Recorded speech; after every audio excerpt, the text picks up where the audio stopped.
Bagaimana virus corona menyerang tubuh kita? Mungkin itu jadi pertanyaan kita semua.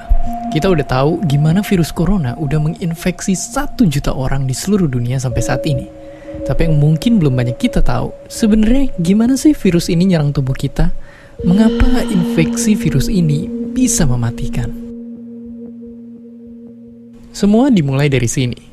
Ketika virus corona masuk ke tubuh kita lewat percikan batuk atau bersin orang yang positif, baik secara langsung atau waktu kita nyentuh benda yang udah terkena percikannya dan gak cuci tangan setelahnya.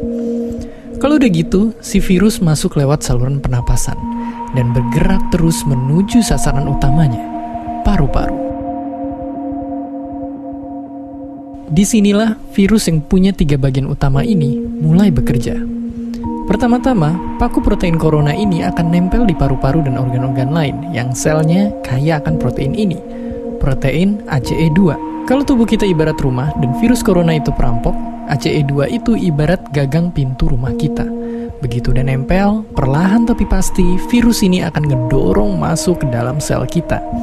Dan begitu berhasil masuk, barulah aksi sebenarnya dimulai.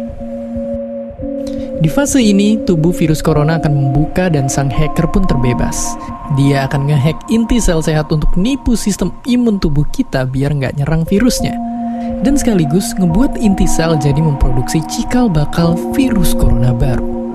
Sel yang udah terinfeksi dan dihack ini selanjutnya akan terprogram untuk bunuh diri dan melepaskan jutaan virus corona yang siap nginfeksi dan ngehack sel-sel sehat lainnya. Ya, awalnya mungkin kita cuma kemasukan virus corona yang jumlahnya dikit, tapi dalam hitungan hari aja udah akan ada jutaan sampai miliaran virus corona baru, bikin paru-paru kita dipenuhi oleh mereka. Tapi ternyata, mimpi buruknya ada setelah ini. Ya, ketika virusnya udah menuhin paru-paru kita, sistem imun kita bakalan ngerespon ibarat polisi dan tentara yang meluncur ke tempat kejadian perkara. Tapi inilah yang bikin ngeri. Di sini, virus corona jadi penipu ulung yang bisa ngakalin sistem imun kita. Mereka bikin sistem imun nyerang membabi buta termasuk nyerang sel-sel sehat kita. Mereka jadi nggak tahu mana kawan, mana lawan, dan perlahan-lahan jadi senjata makan tuan. Buat sebagian besar kasus, kejadian ini emang nggak berlangsung lama. Karena kalau sistem imun kita kuat, mereka pun akan bisa menang dari segala taktik virus corona. Tapi terkadang tubuh kita sedang lemah, dan kalau udah gitu efeknya bisa parah. Kita bisa kena radang paru-paru akibat sel sehat di sini yang udah nggak bisa nahan bakteri pneumonia. Malahan buat kasus yang kritis, bakteri ini nggak berhenti di sana. Mereka bisa masuk ke aliran darah dan akhirnya nyerang seluruh tubuh. Kalau udah begini, bernapas saja bakalan susah banget, dan hidup kita ada di tahapan yang sangat kritis.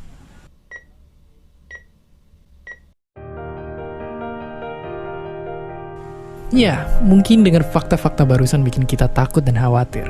Tapi ingat, kita pun punya cara buat memperkuat daya tahan tubuh kita. Makan makanan bergizi.